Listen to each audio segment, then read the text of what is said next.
Okay, everybody, we're going to start right now. First of all, we'd like to thank everybody for joining. I'm sure more people are going to be joining as we proceed, and Joseph will be lighting them on as it goes on.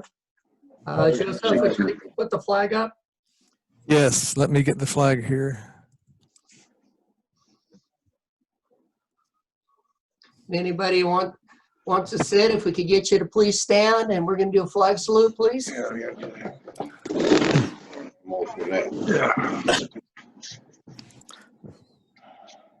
Let me know when you're ready, Randy.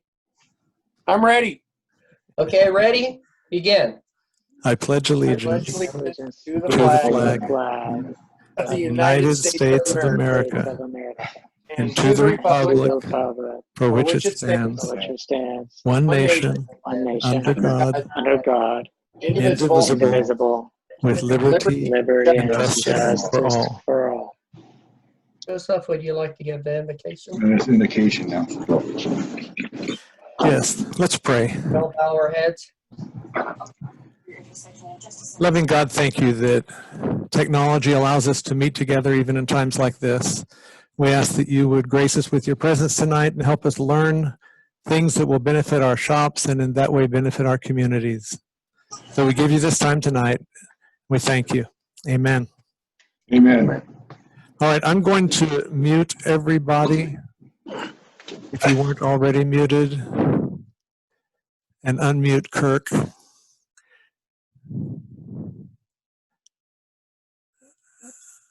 I am trying to unmute you, Kirk. There you go. Okay.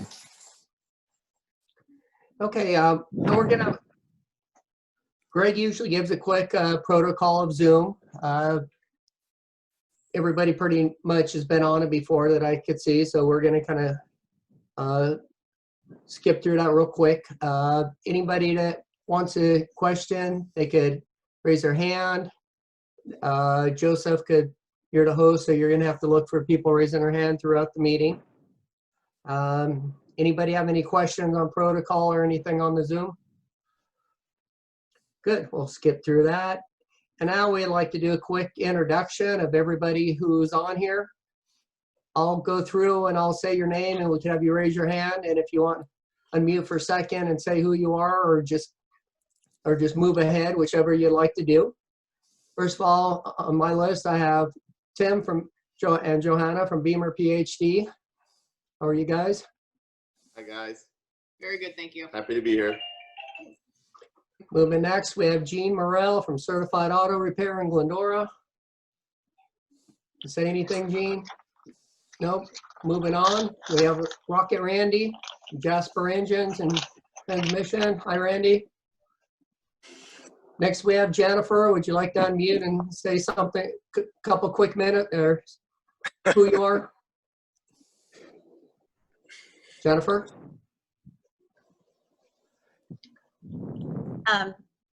I'm Jennifer Filzen, owner of Rockstar Marketing. Been with ASCCA for 3 years now. I write content for websites specializing in the auto repair world and social media. I've written for several of you before, even back in the days when you guys were all working with Zenergy Works. Remember those?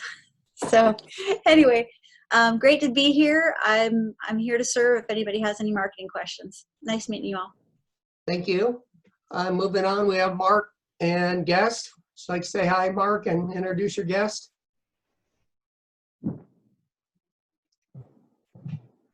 I unmuted you, Mark. You can introduce your guest. Okay. This is Robert from Rob's Service Center in Chatsworth. He's curious about what's going on. I'm trying to get him here for the last couple months and finally got him here. And he's really interested. So we shared his information. So Joseph can send him some more information. There you go. Thanks, Thank Mark. you. Thank you. Next, we have Norm Blyden, who does accounting. Would you like to say hi, Norm? Yeah. Hi, everybody. I hope everybody's doing well financially and keeping everything together, staying healthy and safe. Thank you.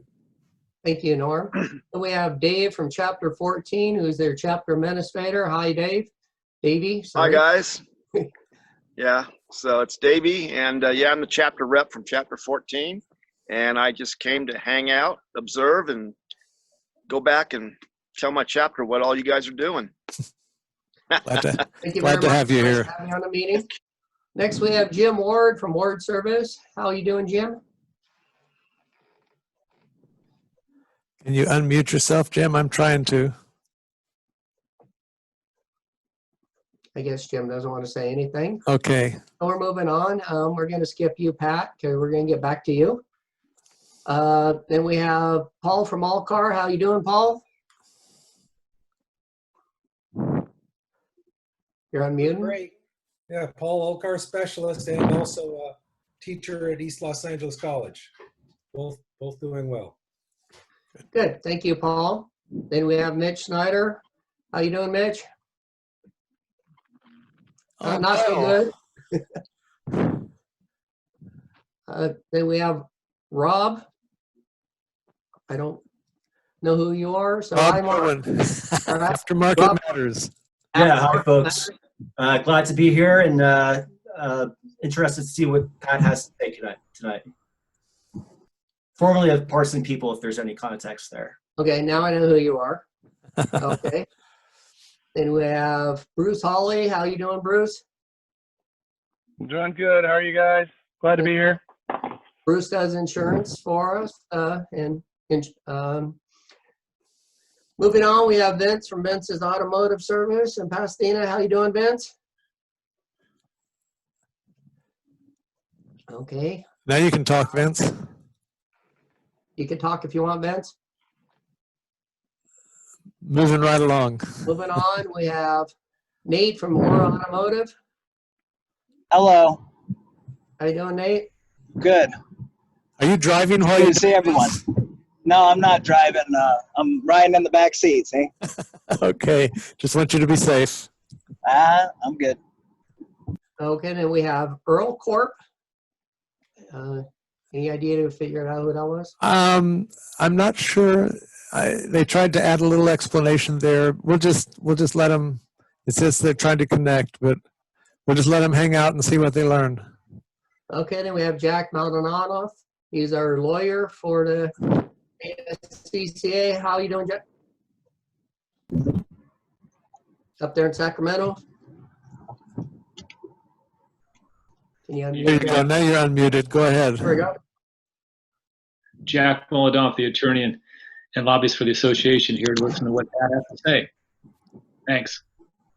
Glad you're with us. Last, we have Pat.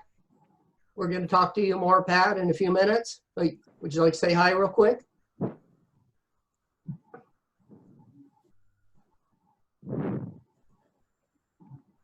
Well, you'll get a chance to say hi in a few minutes. Okay. We just added one more person. Carlos from Omega Automotive is coming in. But we'll go ahead and move along. Okay, moving on. Gene, would you like to give a government affairs report?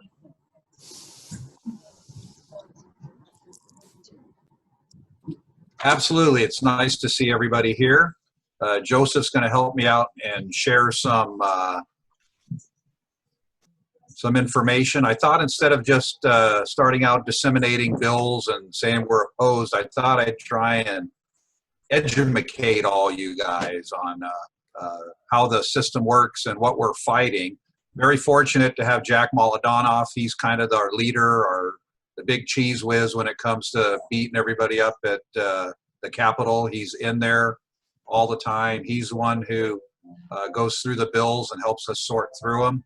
So Joseph, if you could share the first document, is that possible? That's the one. How many? I thought I'd. Is that this one?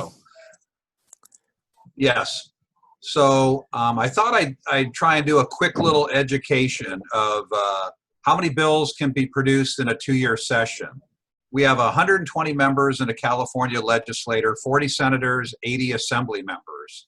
You have 1 senator and 1 assembly member representing your area or your district. Here's, Joseph's going to email all this to you, so you should click on this link, find your assembly member and senator, and then write it down, their contact information, save it for later. And we also have a congressperson that represents, a couple of congresspeople that represent our state. But anyways, 40 senators are able to produce 40 bills each per session. 80 assembly members are able to produce 50 bills each per session. A session is 2 years. So 40 times 40 is 1,600 bills every 2 years. 50 times 80 is 4,000 bills every 2 years. So they're allowed to present 5,600 bills every 2 years. Think about that, 5,600 bills in 2 years. They label things, 2-year bill is a bill that's presented in year 1 that doesn't get a support, so that'll be considered next year. If it doesn't make it the second year, it dies and they have to start over. One of the big things we fight is called the gut and amend bill. They take a bill, I'm using an example, ASCCA5 that started out as a sales tax on labor bill, got no support. So what they did is they gutted it, took all the guts out of it and amended it to something entirely different. It could be, instead of a sales tax bill, now it could be, don't ride your bike at night bill. So it makes it really confusing for a lot of folks when we start fighting one bill and then they change it. And if you don't stay on top of it, it's really confusing. That's why we have people like Jack to keep us going. That is one of the reasons why they produce 5,600 bills, because they know a lot of them will not make it. So they have placeholders because they can't start new bills during the session, but they have over 5,000 bills to gut and amend and do whatever they want with. And I hope I'm making sense to you because it's really important. The sad fact is out of 5,000 bills, only about 5% ever become law. So in scrolling down, in the last page, it just here's, the past, the 2019, 17 to 19, 15 to 17. It just shows you enacted laws, passed resolutions, how many got a vote, and how many failed. Very few of these bills ever get through. So it's really, I hope that makes sense to you, and I just wanted to let you know what your state government affairs committee is up against on a daily basis. If you go to the next one, Joseph. So now comes the part that I usually do. As of Jack's... When is this one? Is this the proposition one or the... No, the other one. The state one is the state budget at the top. So the state budget was approved. We're still, I'm sure we're still going to see changes. They're not sure what's going to happen. There is still 700 bills that need to be dealt with by August 31st, which is the end of our, or not our, but end of the legislative session. 700 bills they have to deal with this month. So I'm just going to highlight a few of them. The first one is AB 196-664. That's the coronavirus bill that's making us responsible for the coronavirus if your employees get it. We have to prove that they didn't get it at our place of employment instead of them proving that they got it from us. So we're opposed to that, of course, and Jack and your committee is working very hard. I'm not going to go through all of these, but if you scroll down, Joseph, to AB 2454, that's Pat. I'm assuming he's going to talk about that. That's the Bureau of Auto Repair trusted.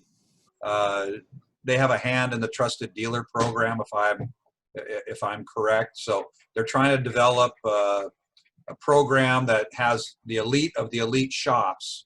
And so it's an interesting program. We're kind of like going back and forth with the person that is authoring this bill. So more to come on that. So the next one is the employee leave, sick leave. That is 3216. Right now, every one of your employees is entitled to 3 sick days per year. So they're trying to expand that to 7 days. So that, of course, we're going to be opposed to. Most of us give employees vacation days, sick days already.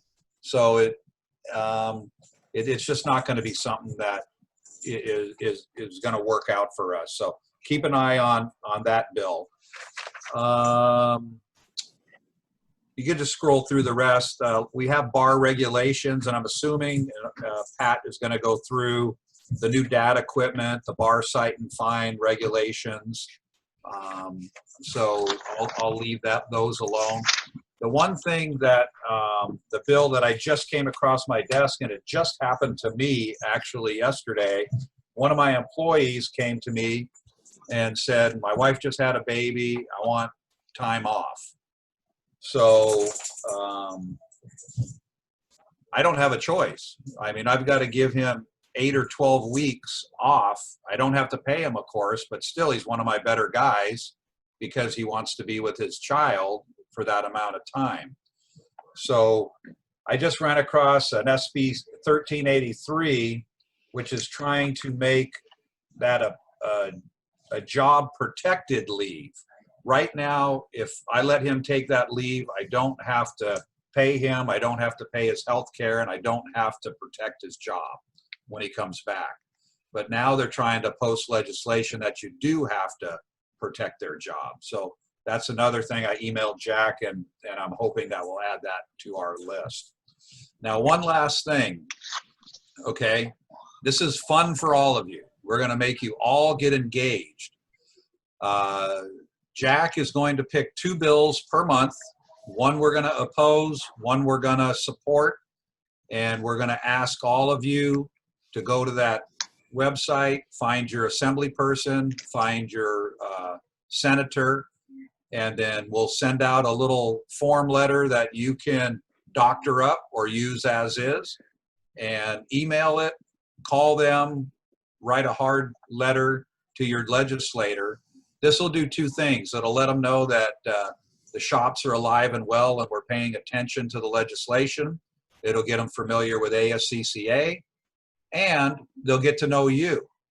I meet every month with my legislator, my senator, and my assembly members' staffers. Very rarely do you get to meet in person with them, but the staff members are just as important. So getting to know a staff member at your senator and assembly member's office is crucial to when we really need to put some heat on a bill, that we can do that quickly and effectively, and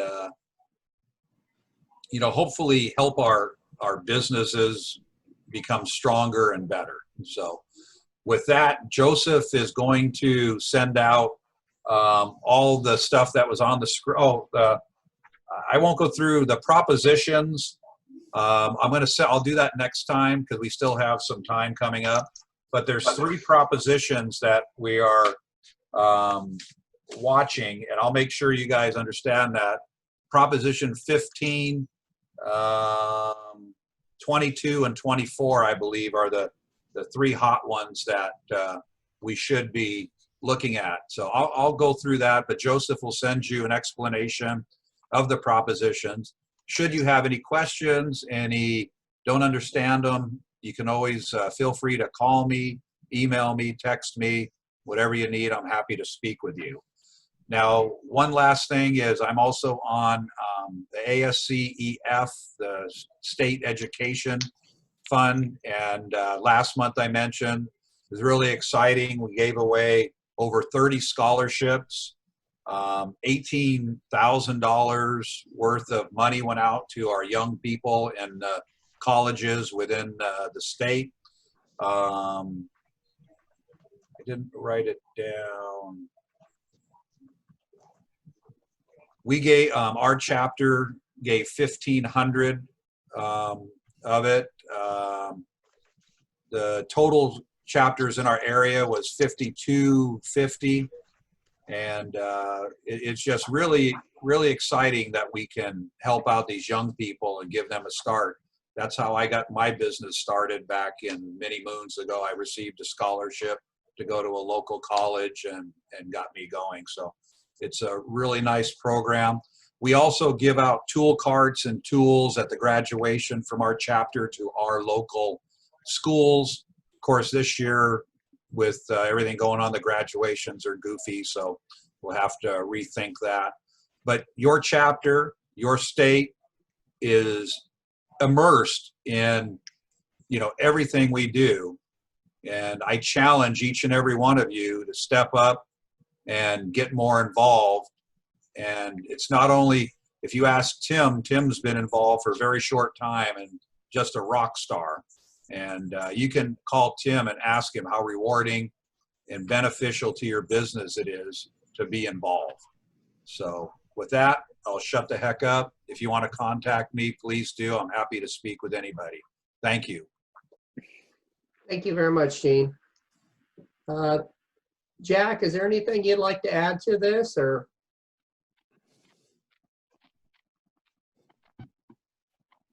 I thought Gene did a great job. Gene, you covered it all. You touched on the highlights. So thank you very much for doing that. That was a great job. Nothing else to add. Thank you. Great, thank you. I forgot, sorry, but during the self-introductions, I forgot to introduce the glue of our chapter.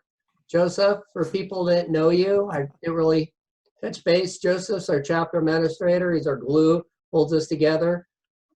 We just skip through you, Joseph, or we just assume everybody knows you, but there's new people here, so sorry about that. No problem. Tim, how would you like to move ahead with your chapter rep report? All right. Well, I like to encourage everybody by going to the website. Go to the ASCCA.com website. There's a wealth of information there on all kinds of matters, HR, educational, training. There's free business advice. There's free legal advice. Big thank you to Jack Molodonoff, who volunteers 30 minutes of his time to anybody in the chapters in the state that is an ASCCA member. And so those of you that are visiting that are not members, I encourage you to join. There's so much information out there that if you don't tap into it, you really don't understand what you're missing. So I encourage you to get involved. I've gotten involved and it's really been a big eye-opener. So the chapter really, or the state really wants to emphasize this awesome event that we're putting forth on Zoom. It is Team Weekend on Zoom. It's going to be really cool. It's in September, the 12th through the 14th. We're going to be having online training that's going to be put on by Scott Brown and Nelson Vargas. They're going to be demonstrating ADOS, which is Advanced Driver Assist Systems, and they'll be having some training and online courses on the movement of it and where to go. So if you want to get more information, please go to the ASCCA website, go to the events section under calendar at a glance, and then you can see all of the events per date. Not only can you get what's coming up for Team Weekend, which everybody should be attending, you don't even have to travel anymore. You just click it on your Zoom app and on your computer and benefit from the resources. But we're really looking forward to seeing everybody there. I know I'm looking forward to being there, and a lot of preparation has been put forth so that we can make this available on Zoom. So I encourage everybody to meet me there.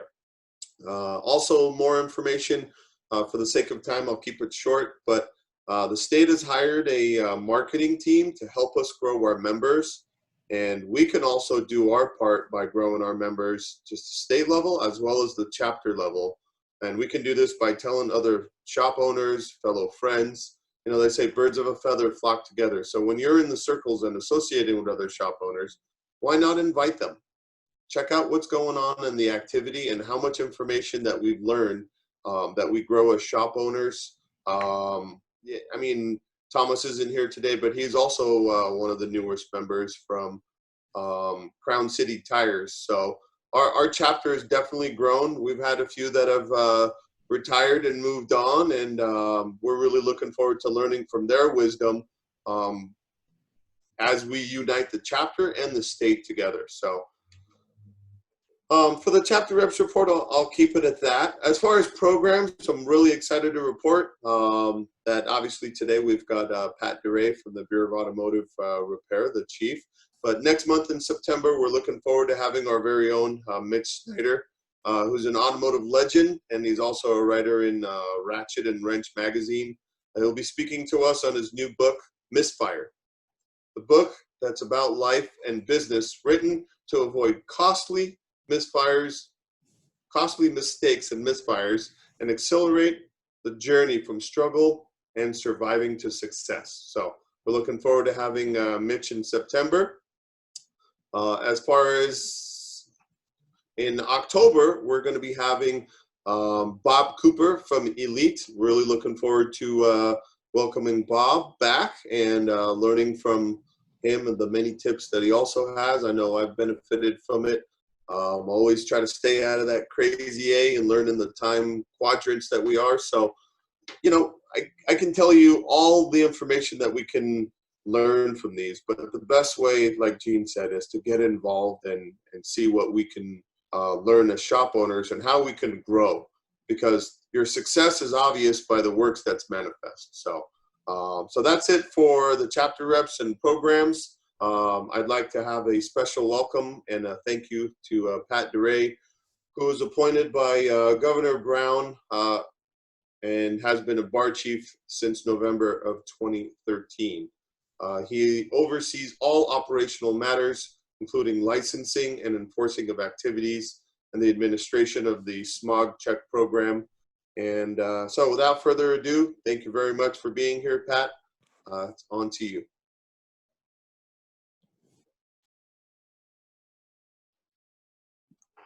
Can everybody hear me? Good. Thank you, Tim, for the introduction and for reaching out to me last week to remind me about the meeting this week. And sometimes when you lose contact with people, you wonder if things are still going to happen, and especially in these interesting times that we're living in these days. But thank you for making contact with us last week. And Joseph, also thank you for your communications with me about and scheduling me for tonight's meeting. Also, good to hear from Jack's on the call. I wish I could have done the same when he had a presentation not too long ago. I can't remember which association or chapter it was with, but I had an opportunity to join a meeting and missed out on it. But glad to hear Jack's on the virtual call as well. So there's a lot going on, obviously, and this is really challenging times for all of us. I really, first of all, I miss coming down to Pasadena and seeing, you know, face-to-face interactions with all of you. It's great to have this alternative way of meeting, but nothing replaces the face-to-face contacts with folks. I miss that Mexican restaurant down there. I can't remember the name of it, Las Mejeras or something like that. But we've had a couple of meetings there. We also missed out on a really important spring function that you all have with your legislative day. I usually come and speak for a few minutes about the things that are going on and keep everyone apprised of you know, life in the Bureau of Automotive Repairs world, and kind of bring you kind of into our world at that event. And we had that scheduled, I think, for sometime in March or April, but obviously had to postpone that. Things have been really challenging for us, and I'm sure you as well, beginning with in March 17th to be exact, the governor, well, not the governor, but we had our first closure of our Bay Area offices due to some local county health orders that closed our offices. And then the governor, shortly thereafter on March 20th, just 3 days later, followed suit. And we were forced under the executive order that the governor issued to close all of our offices. That's approximately 20 field office, headquarters office, 12 field offices, half a dozen or so undercover vehicle documentation labs, and other miscellaneous offices, and roughly 600 staff being forced to telework overnight. And you know, all of us are used to, in government, we have something that we have to produce called a business continuity plan to take into consideration a response to disastrous conditions.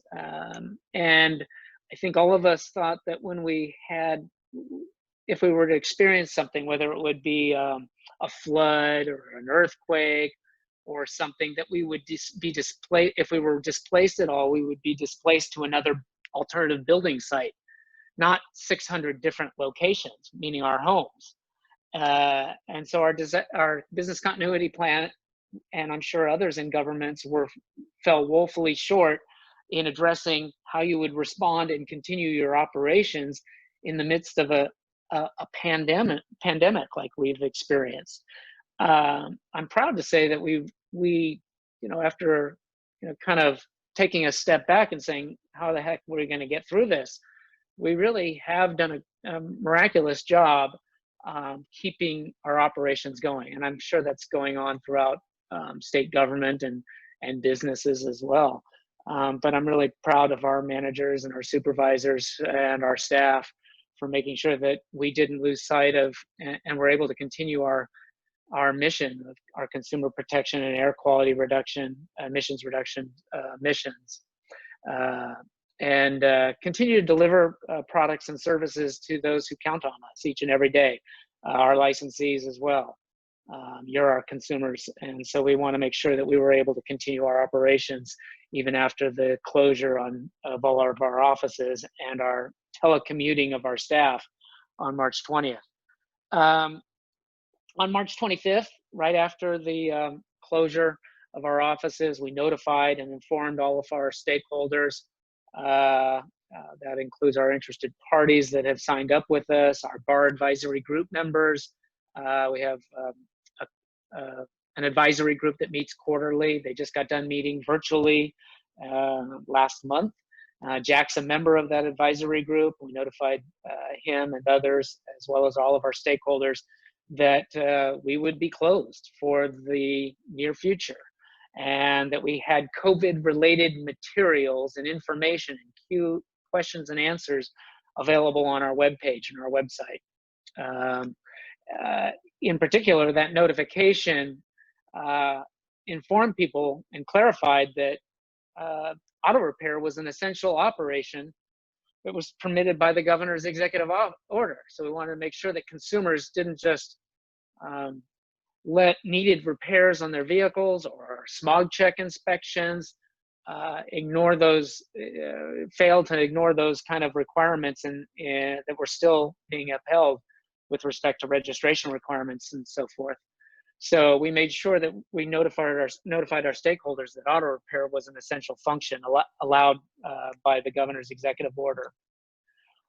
On June 15th, we finally were able to reopen our offices to the public, and we notified all of our stakeholders a few days in advance of that date, because there are some transactions that really do need face-to-face interaction. Most of the things, though, I think we can take care of over the phone or even through a virtual phone call or meeting like we're doing here tonight. So not many people are in the office on a given day. I'd say that probably 25% of our staff will be in the offices, again, all 20 of our offices on any given day. When I go to headquarters, to my office, I probably run into half a dozen people just on the floor that I work on in the second floor, just, back and forth visits to the restroom, and you get that face-to-face interaction that we've been missing the last few months, and still am missing. I really, there's nothing that can replace those, just those impromptu water cooler kind of conversations with your staff and saying, hey, what are we doing on this? Or what are we thinking on this? Or where are we, what's the status of this project or this effort that we're working on? So I really miss those interactions, but we've been meeting as an executive group weekly with my executive management team, and then all of the supervisors meet probably, if not weekly, they're probably meeting daily with their staff as well, because of this new world that we're all experiencing and living in. So June 15th, we reopened the offices under the stage 2 reopening plan that was allowed by the governor. And we're maintaining physical distancing and all sorts of things that went into making sure that we could make our buildings safe to the public and our staff, to make sure that they felt comfortable showing up to work on the days that they weren't telecommuting and teleworking from home. So that's been a real challenge, but a real exciting time as well, because I think we are rethinking how we've been doing our operations. I really feel like we have been doing it all wrong these last few decades. I think there's things like the need to have a big building that supports everyone showing up at the office each and every day, and all the traffic congestion and air quality problems that can happen as a result of that, and other other impacts potentially. There are a lot of staff that just do not work well in an office environment and thrive working alone in their own space at home. I've seen some staff productivity in these last few months working at home that's just truly amazing. So I think there's ways to save money for us as a government. And I'm not just talking about the Bureau of Automotive Repair. I would think larger than this throughout government, that we should be looking to save building space, bring our people only into the office when need be, try to deliver continue to deliver our services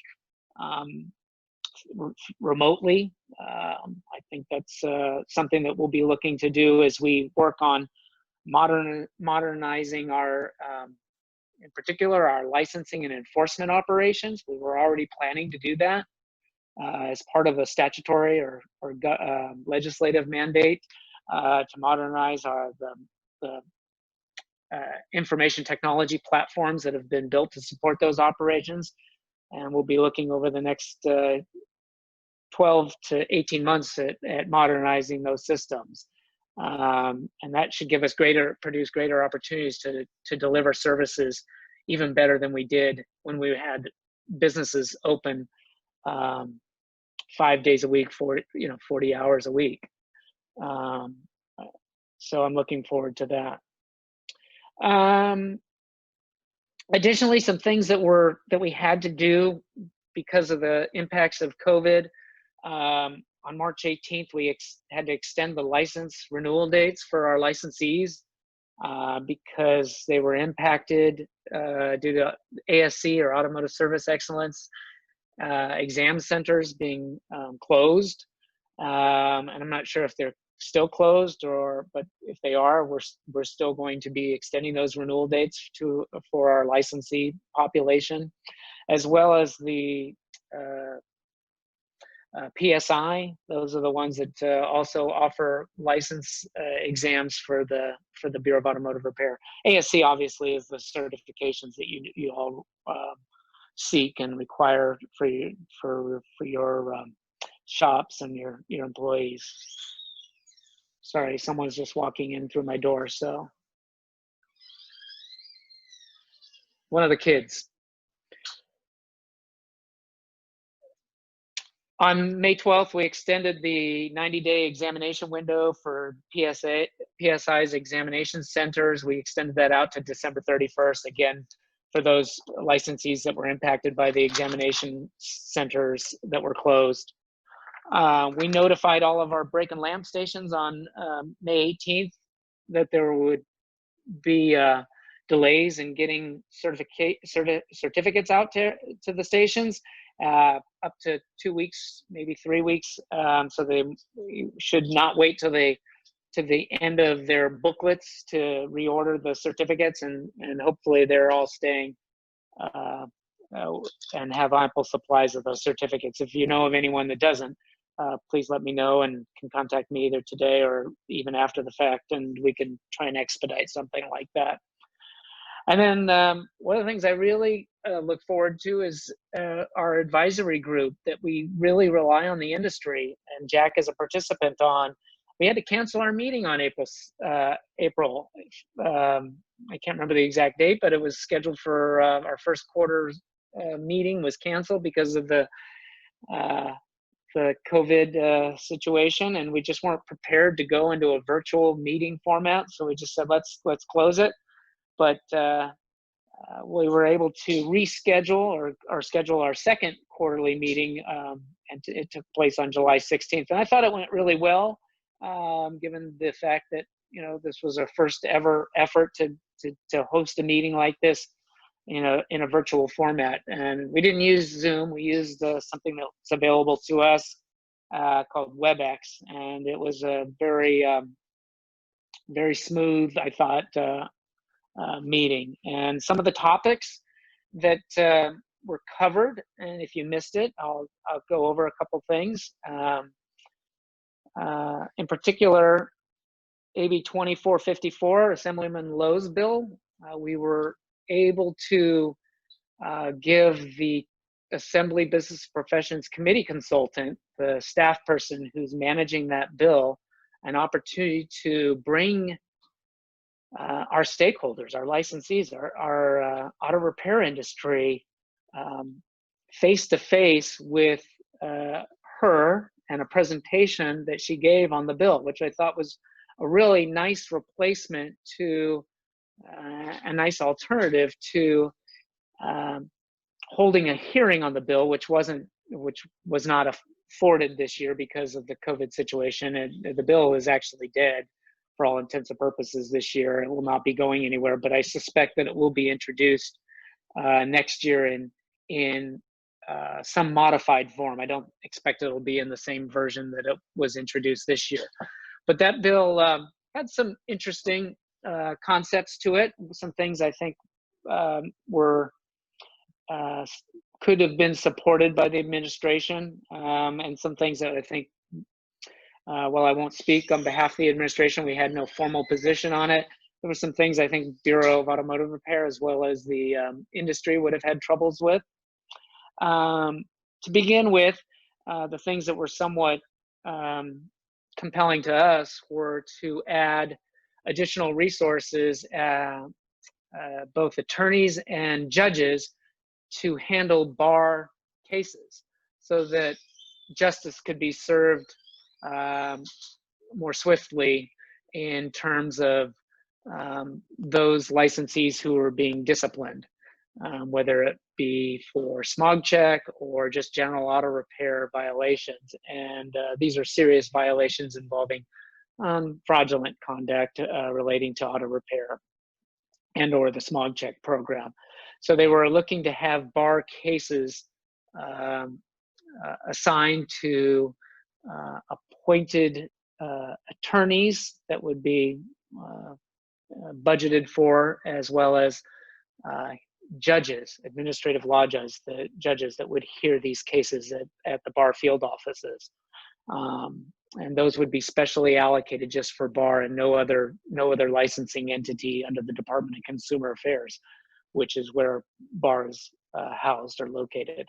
So those were that was interesting. And a lot of this was done, this and the other provision that I'll get into, was done in response to some media attention that the Bureau and Assembly Member Lowe got questioned about as a result of if you want to call it a hit piece, an investigative story, I guess is a more diplomatic way to call it, an investigative story from a media outlet in the Bay Area, NBC Bay Area. And they really were concerned about a couple of things. One is it takes a long time for the wheels of justice, the slow wheels of justice, to allow someone to know that there's a bad actor in this industry. And that's just, what we call in this country due process. You are entitled to appeal an accusation against your shop, and you can take it all the way to an administrative law judge. And even if you don't like the results of that, I guess you could appeal it through the civil system.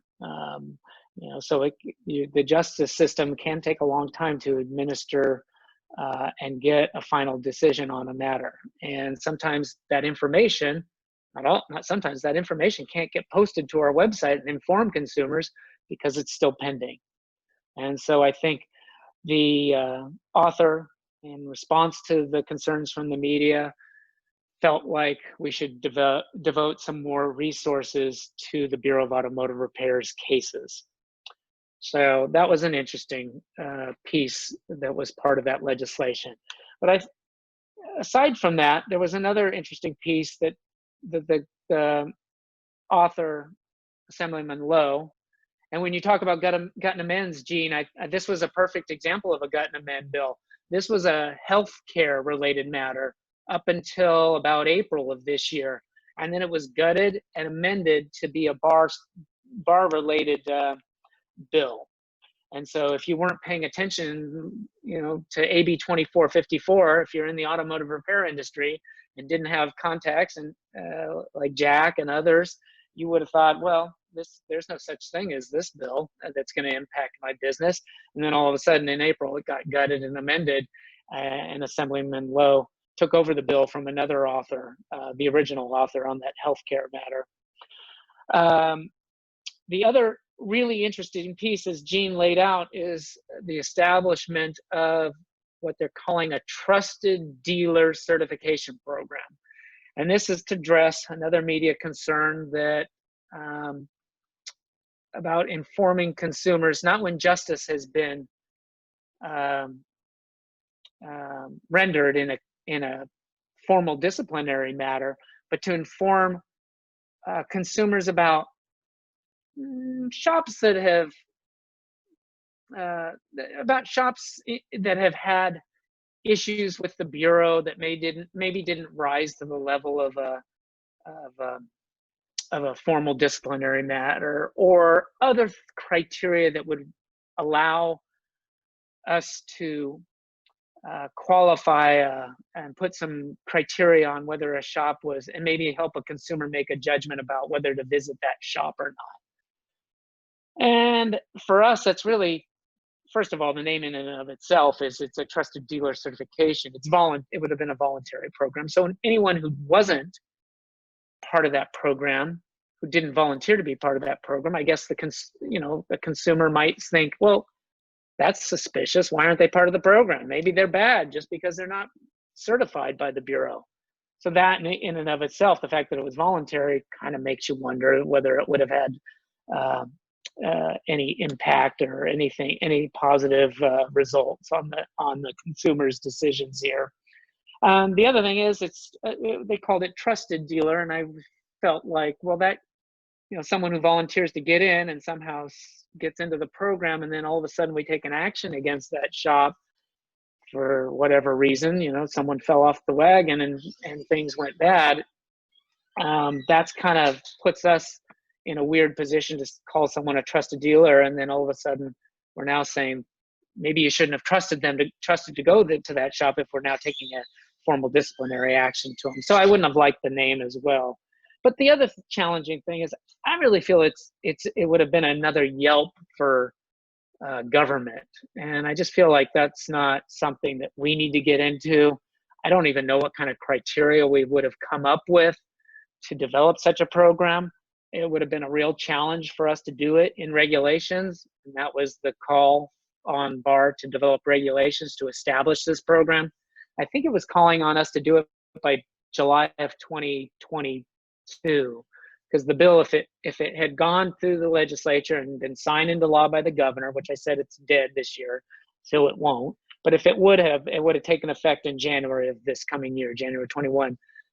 And it would have allowed us 18 months to develop these regulations. And for anyone who's been around, and Jack knows, the regulatory process, regulations probably take a couple to 3 years, working with your stakeholders to make sure that everything's copacetic for all the various stakeholders involved, and just going through the review process that we have to go through takes an inordinate amount of time, unfortunately. And then they're eventually adopted after going through a very formal public comment process and filing them with the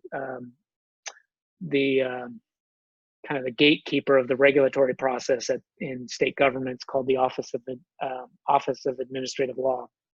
So I really just I wasn't enamored with the bill, that piece of the bill, the Trusted Dealer Certification Program. And we've kind of shared our thoughts with the assembly member, his committee consultant, who appeared at our advisory group meeting in July.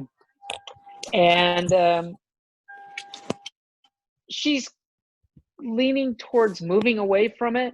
I'm not sure if they're looking at maybe just creating a study out of it for us to determine whether it's even feasible to do it or not.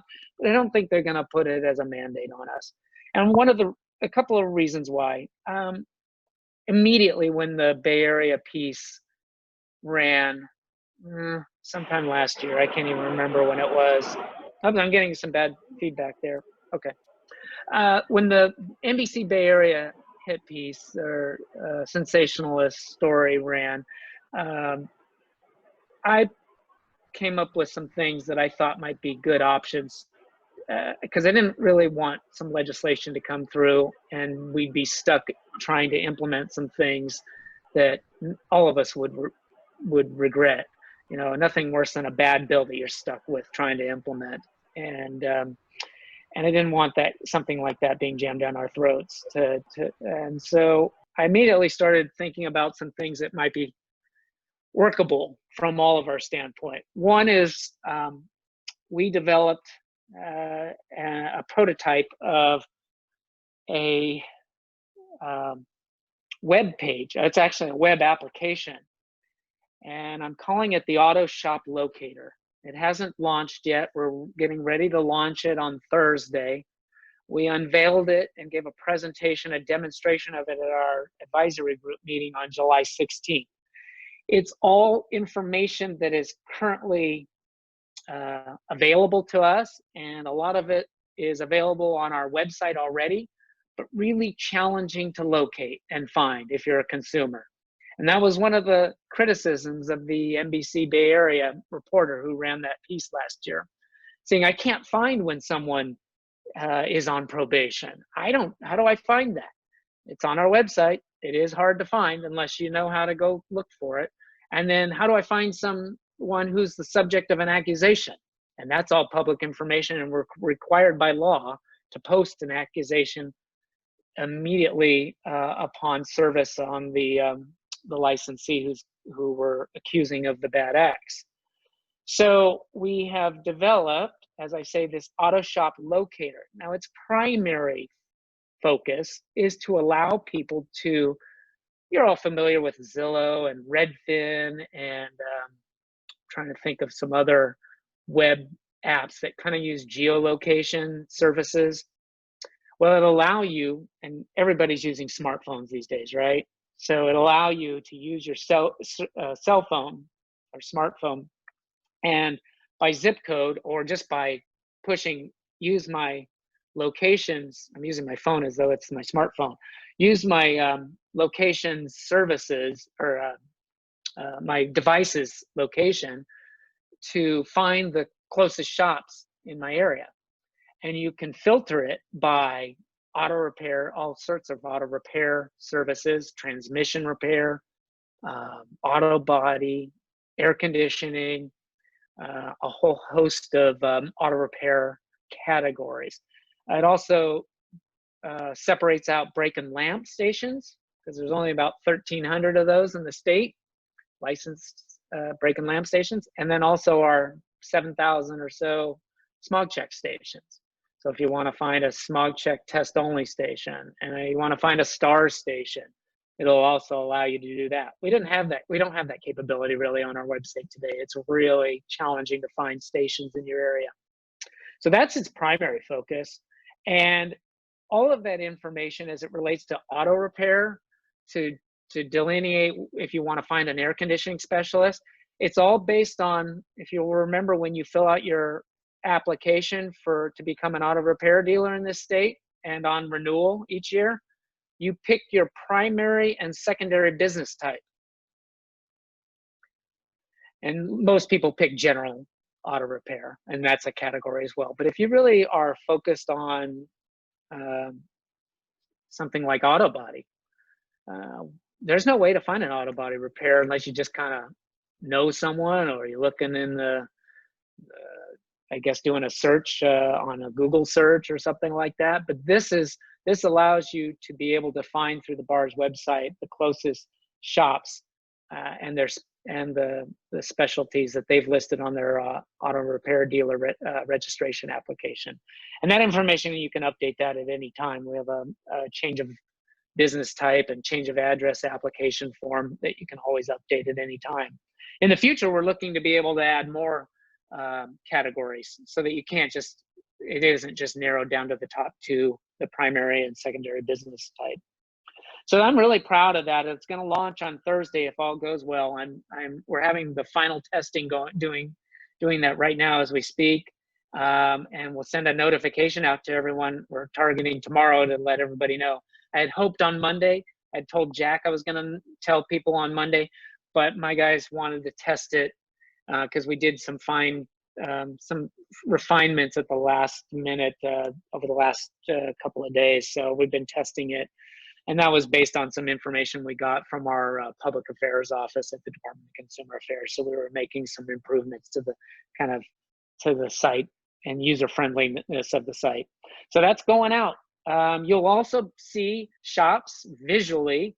It'll say, it'll have much like a box that's showing on my iPad now for each of our participants, and myself included. I'm highlighted with a green, I have a green outline around my box because I'm speaking. Well, if you're on probation, it'll have a red outline. And it'll also have that shop's information, and it'll say on probation. And then you can click on the license number that's in that box. It'll have the address, the phone number, all the contact information for the shop as well. But you can click on the license and you can actually go to the website where all of that, if you want to read the accusation in the 20 pages or whatever it is for the accusation itself, you can actually do so. And that's on the department's website. That's connected or linked to the department's website. And then again, if you're not on probation, but you've been served an accusation and you're waiting for the accusation to take effect or for your day in court and then eventually potentially to be vindicated or whether it takes effect and it gets adopted by the department. While it's in that pending status, it'll also alert the user with a yellow highlighted border around the box. And it'll also say accusation pending in that box. So that's, again, to make it more user-friendly, the information that's already, I won't say readily available, but available on the department's website and our website. So this auto shop locator, if all goes well with the testing, by tomorrow we should have that and out and running and looking for feedback after we roll it out on Thursday.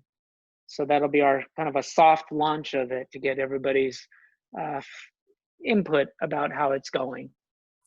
Hey, Pat, if I could interrupt for a second. We've got a couple of questions. A couple of questions that is scrolled up on the chat. Yeah. One of them, is there any talk on extending smog licenses for a year or two because of COVID? It might be tough to get update training with schools shut down until fall of 2021 or longer. Yeah, we've extended the renewal dates on many of our licenses. I'm not sure about I know brake and lamp. I don't know about smog licenses. I'm kind of I'm thinking that has been done, but is someone saying that they're coming due for a smog license and they're not able to get an? I thought all the exam centers had been reopened, so I'm not sure that that's necessary. But I will. Let's see, our exam centers. What kind of, can I get more clarification as far as any impacts that are currently being experienced? Because I hadn't heard anything with respect to smog. This is Gene, and my license will be due, beginning of next year. And we we go to the local colleges to get our update training. And we're going to open until fall of 2021. Without the update training, you can't renew your license. And there's nothing that I see online for update training as of right now. I'm just kind of trying to be preemptive, so my license that's a good doesn't go in point. the toilet. Yeah, Gene. Yeah, I had forgotten the update training is not offered by us. It's offered obviously by the schools that are certified by us. So I was getting off track there. Every school by us is closed until fall of Closed. 2021 right now. So Yeah, that's true. The community colleges are closed. Some have reopened for our referee services, but that's it. They're not offering any academic. It's So not I open guess- for as an academic Yes, institution, I only for guess our I'd referee like services. I'd like you to consider maybe extending everything for a year, or I don't know, maybe more, depending on what your thoughts are, so we don't have to stress over this. Sure, and I I know with the breaking lamps, they were sending those who were coming due for and extending those out due to the closing of the test centers, and those are bars test centers with our contractor. I'd forgotten, and I'm glad you reminded me that the update training by our certified training providers is not possible to obtain at this time because of the school closures. My kids' schools are not open other than for remote education, but a lot of this is hands-on training, as we all know, for automotive. So yes, we'll definitely consider that. More than consider, we'll have to extend the licenses. They may already have been extended, and I'm just not aware of it. And I'm sorry I didn't have that information before me today. But thanks, Gene. Okay, thank you, Pat. There was another question, and that was, is there any stance, or what stance does BAR have on an annual vehicle inspection program? Smog stuff. I don't know if it's smog or if it's safety inspection. Oh, well, it could be safety too, and I'll get into that.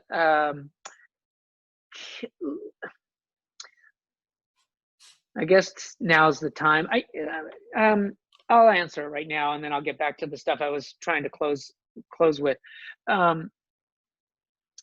Annual smog inspection, let's begin with that, has been addressed before in the legislature. It hasn't met with a lot of, not a lot of consensus on that, not a lot of popularity behind that. I think from an emission standpoint, everybody goes, that's great.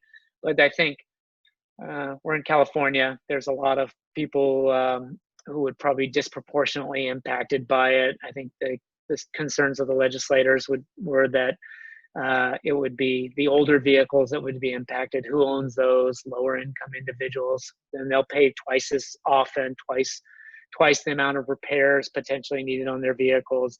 I think there was a lot of resistance to that when the legislation was introduced some years back. And so we don't necessarily have a position, BAR itself as an organization, but I'm just sharing you the inherent challenges of getting a bill like that passed in this state. As far as a vehicle safety inspection, I have been championing, this doesn't mean BAR is, and the governor would be promoting this, but I have long thought it made sense to inspect vehicles that have been in a collision. And before they get put back on the road in certain circumstances, in particular, vehicles they get that are salvage titled, not because they were stolen or something, or maybe damaged as a result of like a Katrina flood vehicle or something like that. I don't know. But certain vehicles that have been in a serious collision and then been placed in salvage title are then repurchased and put back out on the road without any inspection of that vehicle other than three things: brake, lamp, and smog. And I feel like there's some things that are missing from those inspection requirements that we're probably doing. And I think this comes from a personal concern of mine. I have three teenagers and now one who's just turned in his 20s. And over the years, I've been looking for used cars, on the cheap, and I always go to Craigslist or I go to other places. You can't find a vehicle on Craigslist that isn't salvage titled. And I think buyer beware, and I never did. I just didn't want to put my kids in one of those cars. So I really feel like a safety inspection is warranted in those situations. There was a bill a few years back, I think in 2017. It met with some resistance, namely from the insurance industry, as you could imagine, because of the potential costs involved in, inspecting and repairing these vehicles. A lot of times the insurers on both ends of that transaction. Do we have any insurance or insurers, anyone representing the insurance industry on this call? Okay, I'll have permission to speak freely then. A lot of insurers are on both ends of that transaction. They're the ones that made the decision to not to repair that vehicle because it was too costly to repair, and deemed it needing to be salvage title. And then they're on the other end of the transaction, buying that car after it's gone into salvage title and putting that vehicle and potentially selling it to that vehicle, I guess, to an auction lot or, a used car dealer, potentially to sell that car and put it back out on the road. So I just feel like that's, from a personal standpoint, again, the governor and the administration are behind this position. This is me speaking. I just feel like it's needed. So whether it would be something like that on an annual basis, I don't think so. That sounds like something more connected to smog check and maybe a biennial inspection. I don't think the legislature is heading in that direction. Again, with smog check, they're looking to carve out vehicles and exempt them from the program. They recently bumped the model year, the first new cars from 6 model years old to 8 model years old before their first required smog inspection. So I don't think they're really in the mood for requiring cars to get inspected just for the sake of getting inspected. I think you're going to have to demonstrate that these are cars that deserve an inspection, that there's a high likelihood that there's a potential problem with them. So again, it might be a subset of vehicles like salvage title vehicles, as I've indicated. Okay, thank you. Anyway, I'll let you so go I hope ahead and that finish answers the your question. Yeah. Go ahead, So let you finish getting your back- presentation. Then there's a couple more questions. I'll try to wrap it up. I mean, there's a lot going on. We have tried to continue business as normal despite these trying times, and the development of that auto shop locator web application, as I mentioned, was a true indication of some fantastic work done by IT programmers who never needed to step a foot in the office and got that done. So I'm really proud of our team for doing that. The other thing I wanted to mention about AB 2454 that that was referenced by, I think, Gene, I have openly said that there is nothing between when we have an issue with a shop, and I think this is the heart of one of the issues that the NBC Bay Area was getting at, is how do we know that there's a shop out there that that may have had something that you had a discussion about and you had some concerns about. We don't find out about that until you've taken action against that shop and filed a disciplinary action. And a lot of times there's a lot of things that go on well before we file a formal disciplinary action against a shop. There's a lot of education that goes on. We do right presentations. We hold office conferences with the shop to kind of alert them when we see potential concerns as a result of a trend with some of the consumer complaints that have been filed with the Bureau. And we'll sit down with them and try to get compliance before we have to go that really difficult route of filing a formal accusation to discipline and take away or revoke the license of the ARD registration. So we educate on the one hand, and then we file an accusation to revoke the license. There's nothing in between. And yet there is a lot of stuff that could be done to kind of bring and get compliance. And one of the things we do in Smog Check is we have a citation and fine program, or it could be just a citation without a fine. It can just be an order of abatement that says, knock this off and follow the law, comply with the law.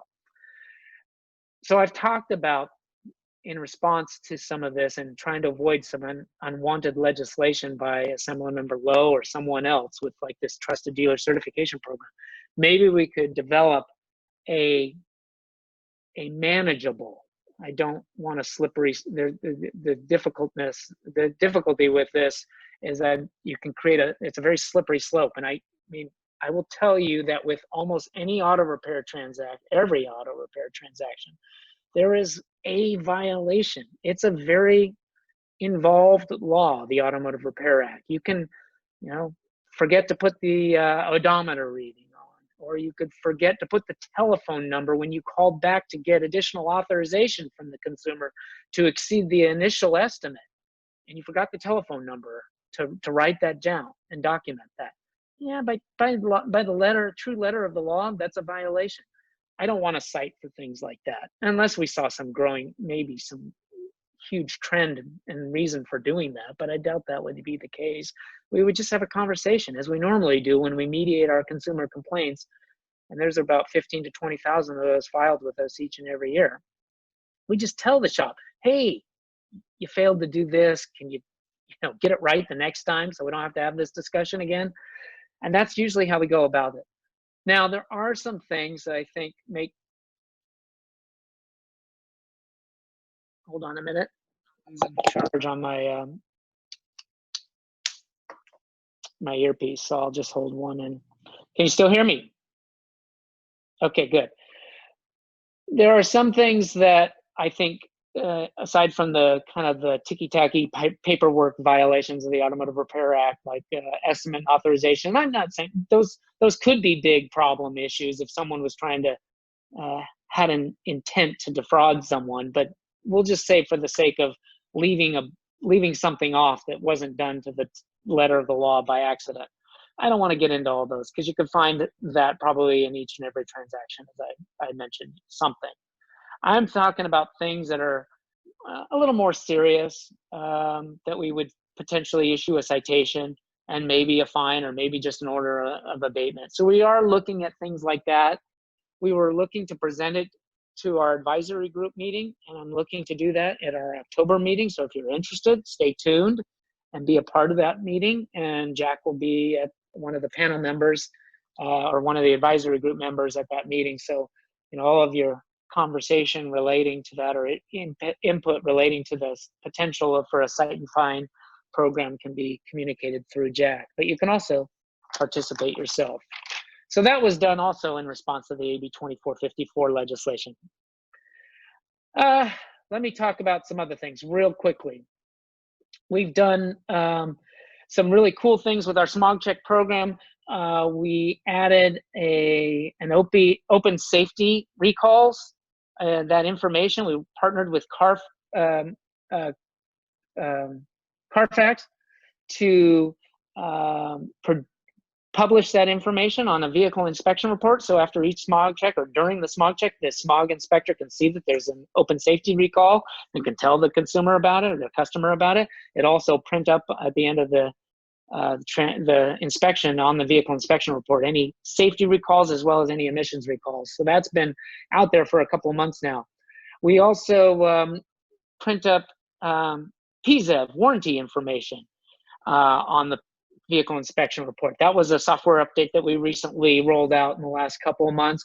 Now that's contingent on the licensed smog check inspector entering in as part of the inspection the emissions test group from the Vecchi underhood label. And that's the PZEV information is not embedded or encoded in the 17-digit VIN.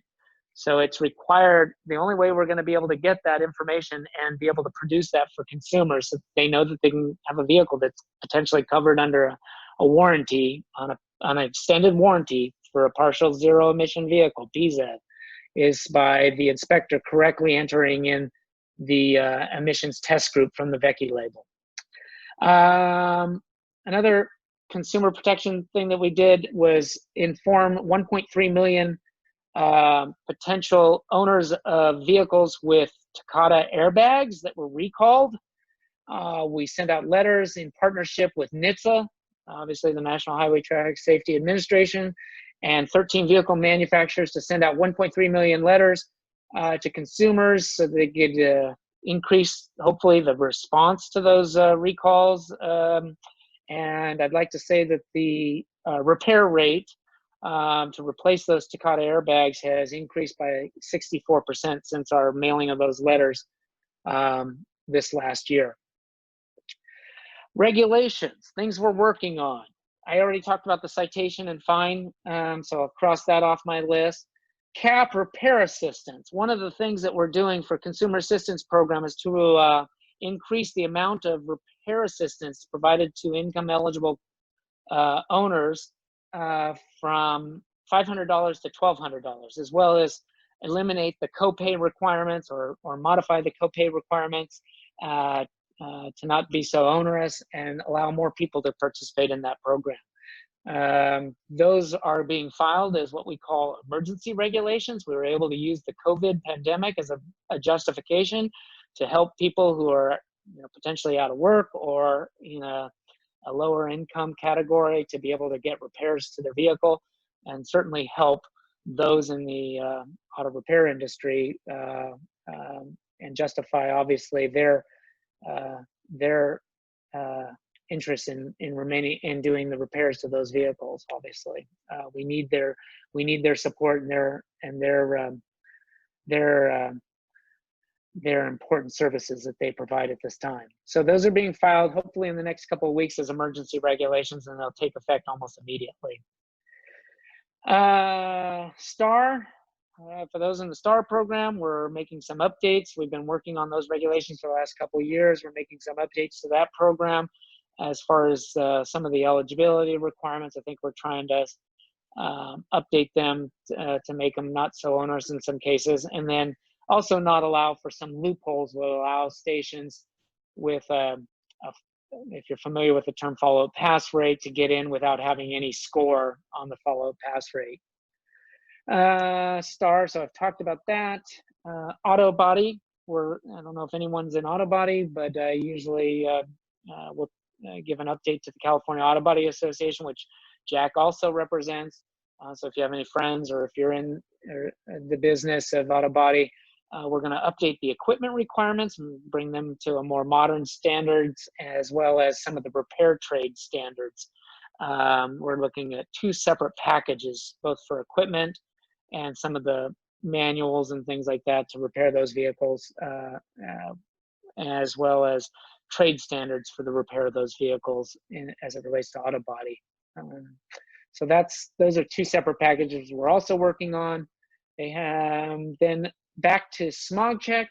Someone mentioned that we are looking to add, for those who are continually trying to beat the smog program and get vehicles that should be just inspected as they came into the shop, those who are trying to use defeat devices, what we call pass-through devices that will beat the certified data acquisition device, or DAD, to transmit fraudulent test results and make us think that the vehicle that is supposed to be tested is actually producing the results, but instead producing other results, either from another vehicle or results that were encrypted into this pass-through device. We are looking to add some special features for the folks who try to do that on a daily basis. And that is a biometric device, I'll raise my hand, a palm vein reading device. So you would purchase this device from, we're looking at a certain vendor.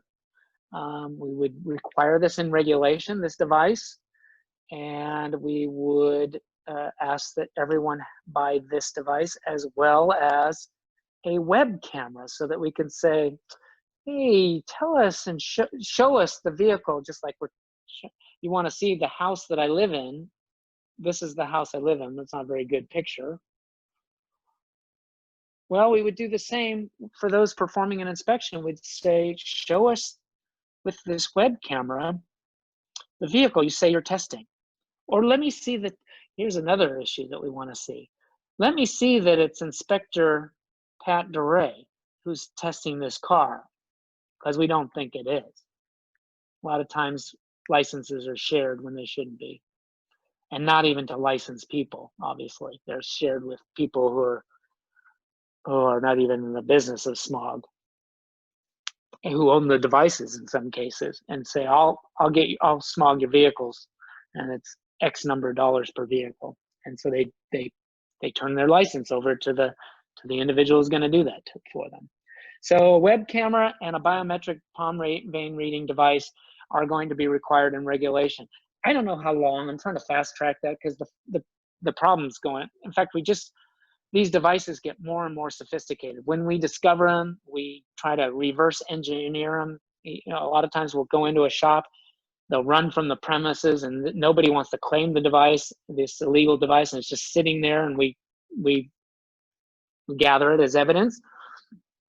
And then we'll go back and reverse engineer it. And then the moment we do that, we are on to their next bigger and better system, actually smaller and better and more sophisticated, and devices that we can't necessarily detect in all cases in many of the inspections that are going on. And in fact, we just recently, the latest and greatest device was just it was just picked up at a shop in San Jose, I think. And so we'll be looking to reverse engineer and see if we can do some things we block certificates when we can see these devices are fraudulently certifying vehicles through the system. But it's not, like I say, we catch, I would say, roughly a third of all the vehicles being inspected that are being fraudulently certified, and block the certificates and require them to go to a referee to get the inspection done once they've been identified as being illegally certified with one of these devices. So again, a biometric device and a web camera to improve the security of the inspection. Now we are also another regulatory package looking to modernize the data acquisition device. It was a great first generation device that we certified back and rolled out back in, what was it, 2015, I think? March of 2015, if I'm not mistaken. But it's been on the streets for 5 years and now, and people are building defeat devices that can circumvent or pass through that device and trick it. And so we're also looking to build some security measures, some enhanced security measures in the device itself, the data acquisition device. So you're calling it DAD 2.0 if you want. That'll be another regulatory package. I don't think it'll be combined with the biometric and web camera device. But we're looking to make these as inexpensive as possible. I don't think they won't, I wouldn't think that they would be more than the device, the combined biometric and the web camera, probably, anywhere from $500 to $1,000 potentially for the two of them. The DAD, I can't speak to because it's, it's probably going to be similar in price to maybe a little bit more than, because it has some enhancements to the price of the original DAD. And those are set by the certified manufacturers of the data acquisition device. So that's a lot. I don't know what else I can tell you about that we're working on, but I know there's a lot of other stuff out there. But if you have a question you want to know about it, let me know, and I'll try to get the answer to you tonight. And if I don't have the answer tonight, off the top of my head, I'll ask someone and get back to everybody after the call and after tonight's meeting. All right. Well, we do have a couple of other questions. And if any of you have a question, go ahead and enter it into the chat and we'll field them that way. One of the questions, when you're talking about that app that's being developed, how soon can we get a demo of it? I mean, when can it be in our hands? It'll be launched on Thursday, if all goes well. How do we access it? Oh, I'll have a link that I'll send to. I can send it out to Joseph or Tim. I'll definitely do that. I'll also send it all to all of our stakeholders, but not all of you are on that list, I'm sure. I'll send it to Jack and all of our bar advisory group members. So hopefully it gets filtered out through the association representatives that sit on that advisory group. Great. But yeah, I'll make a special note of sending it out to this chapter since I mentioned it tonight. Here's one that might be a simple question. I don't know. Can I advertise a $19 smog on the bar website? On the auto shop locator? Now that's one of the things that came up in our presentation at the advisory group meeting on July 16th. Someone said, well, the next thing that's going to be coming is you're going to be able to offer coupons and the price of your smogs and other repair services on that web page. And someone said, maybe that's not a proper role for government. And that was an industry person who said that. So I probably would concur with that. I don't want to, I don't know. It seems pretty tricky to do that. I don't know. I haven't even thought about whether that's even possible. Let's baby step this and get some feedback on the system itself when we roll it out on Thursday. There's going to be some enhancements, I'm sure. That might not be the one that jumps right off the page to me, but you know, at some point, you know, maybe there's a way to develop a portal where you can go to the shop's website and see the information. I don't know. I'm just thinking kind of off the top of my head and out loud with all of you. Okay, as so many things, it's in development. The last question I've got on here so far is, are there developing standards for service for, you know, brakes, transmission, other fluid services? Is BAR going to come out with any standards for that? We do have trade standards in a number of areas. I'm not sure of auto body was one I mentioned already. Transmission, I believe, does have some requirements as well, especially as it relates to oh God, I'm blanking right now. Jack will remember on a transmission rebuild. Fluids. It's fluids, Pat.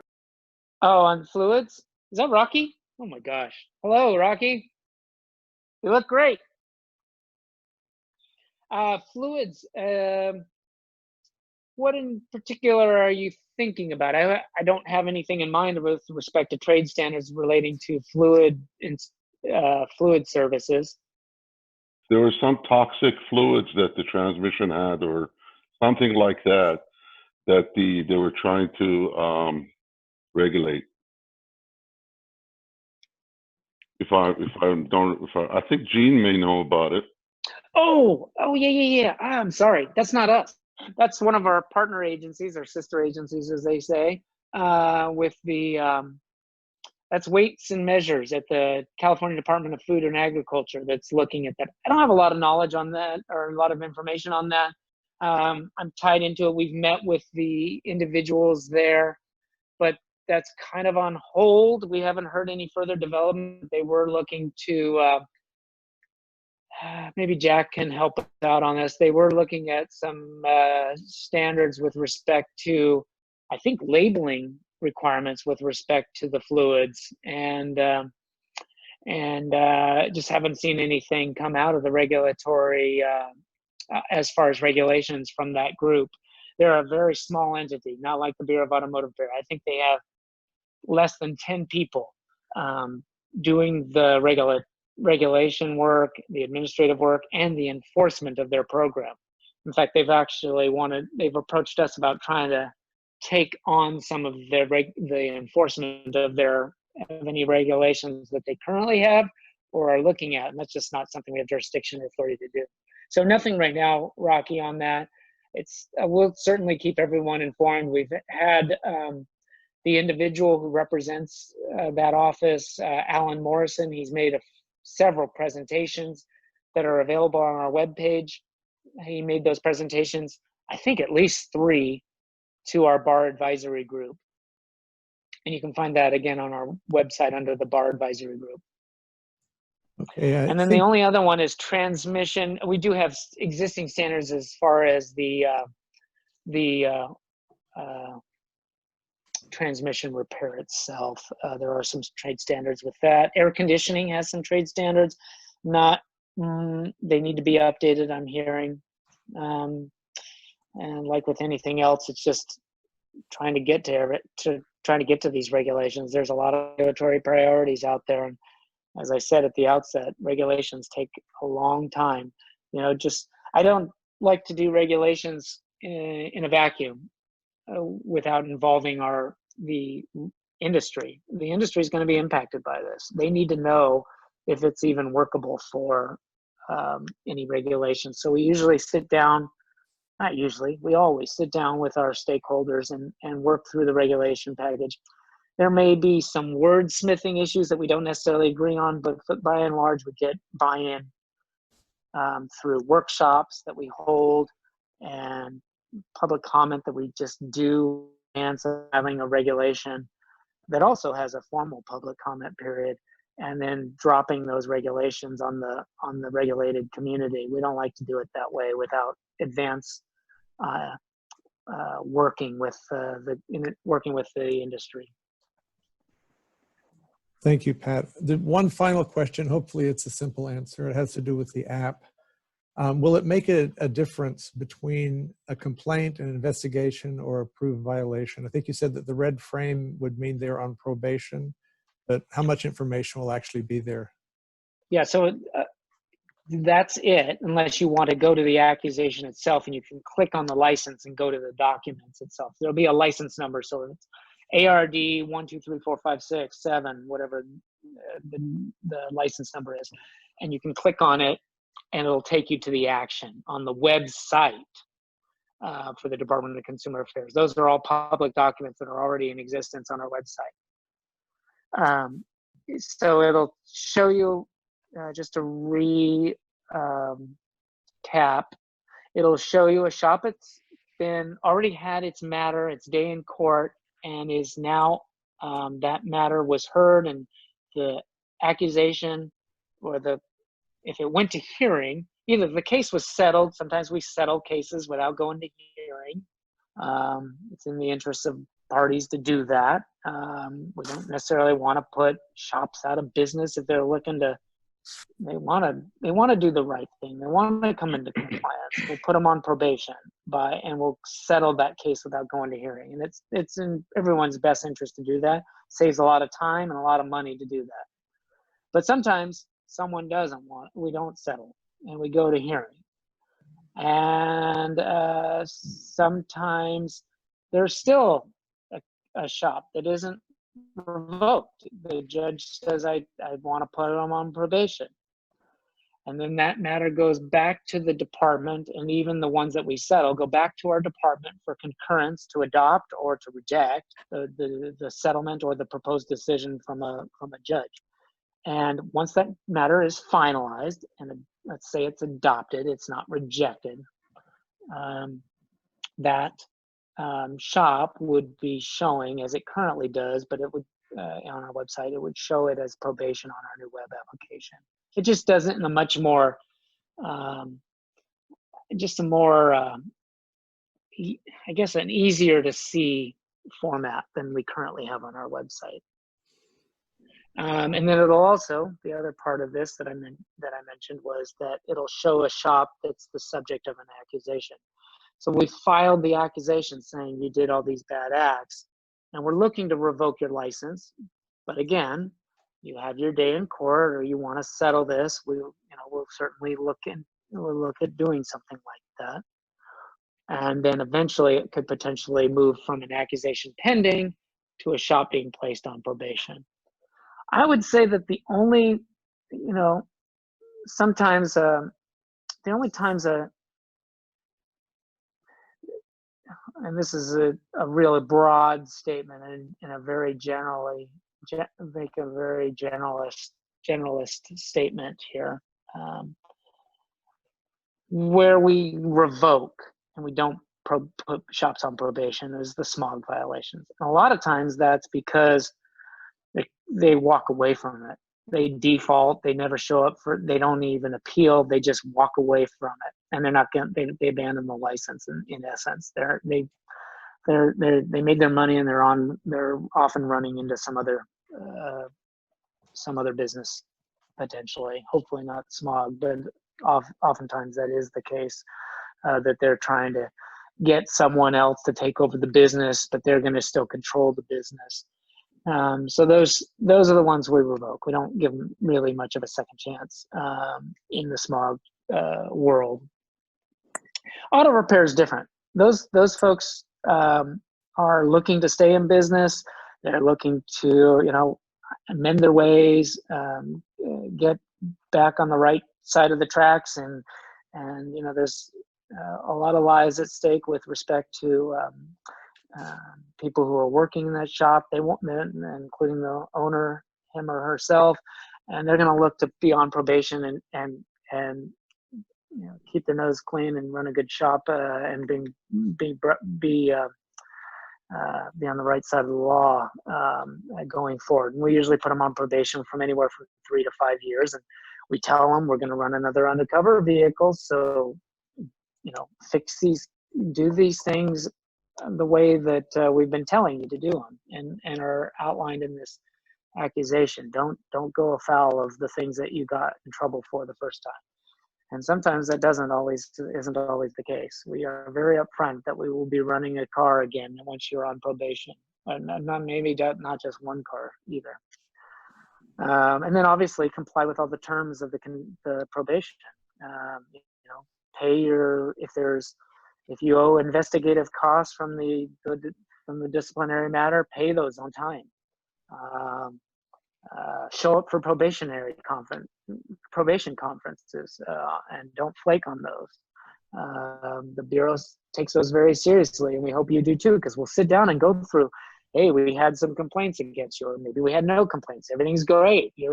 Things are going smoothly. Keep up the good work. But those will be scheduled.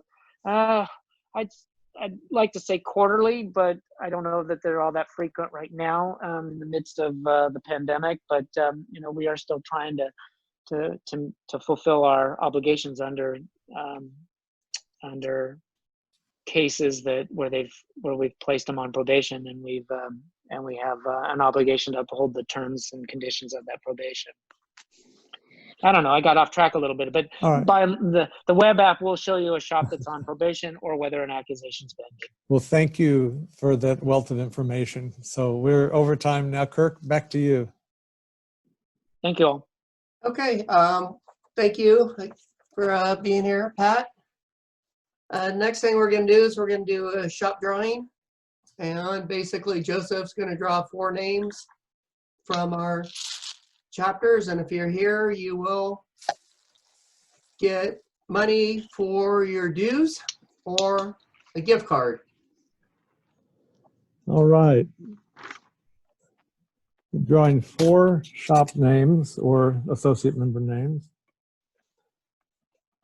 All right, the first one we have is, I can't believe it, we have a winner, All Car Specialists. So Paul, you'll get your choice of either $50 cash money or $100 off of your chapter dues. You can think about that. Let's see who else we drew. Already thought about it. What do you want? Give me the cash. Show me the money. Okay, let's see. Here's another one. Pasadena Automotive Repair. Abraham is not here tonight. Tim, please be sure to tell him that. By the way, John Smaldridge, I'm glad you're here tonight. You were picked last month. Oh, thank you.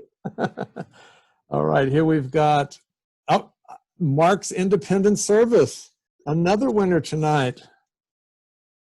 Are you still with us, Mark? There you, oh, okay. Mark doesn't answer, he doesn't get it. We're here. Okay, so think about it. $50 cash or $100 off your dues. You can let me know. Okay. Hi, Rocky. Okay, and the fourth one is Ed's Automotive. He's not here tonight. So that's great. Last week we didn't have any winners. This week last month. This month we've got 2 out of 4. So have you decided what you want, Mark? I didn't hear it. Yeah, send me the cash. Okay, I like that. All right, the check's in the mail. All right. Yeah, they all say that. All right, Kirk, back to you. Okay, I guess that's it, unless anybody has anything what? else to add. So we That's can Thanks, make this, guys. right. we can make this the official end, and we'll stay All right. online for a few minutes if you guys want to talk to each other or say things. Thank you, just Pat. want to say, Thank you, Have guys. a great evening. Good. Pat, thank you so very much for coming and Thank spending you, the time guys. with us. Yeah, it's Thank you my very much. pleasure. Thanks, Pat. It's really great you're still meeting during these difficult times, and I appreciate everything that you're doing to address the needs of our consumers out there who need their cars repaired. I'm really appreciative of all the great work that this industry does each and every day. Thank you very much. Well, thank you for coming. Thank you. Thank you, Pat. Pat. Absolutely. thank you, Pat. You're definitely part of the solution for this association. I really appreciate it. Thank you.